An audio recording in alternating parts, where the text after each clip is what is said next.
এই সুমি, এই জামাল ভাই আসছে, শরবত নিয়ে আসো। আসতেছি। ওই কিছু ব্যক্তিগত আলাপ করার জন্য আপনাকে বাসায় নিয়ে আসলাম।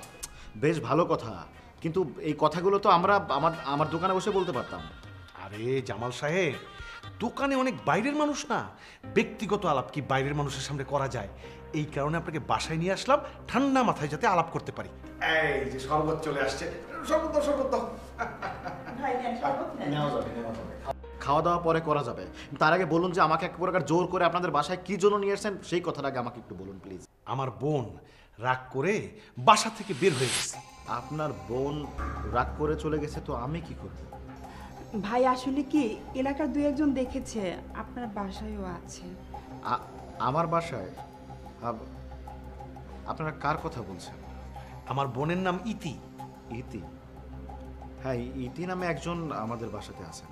আসলে হয়েছে কি, মানে আমরা ওর ভাই ভাবি আর কি, মানে আমি নয়ন, আমার ওয়াইফ সুমি। কিন্তু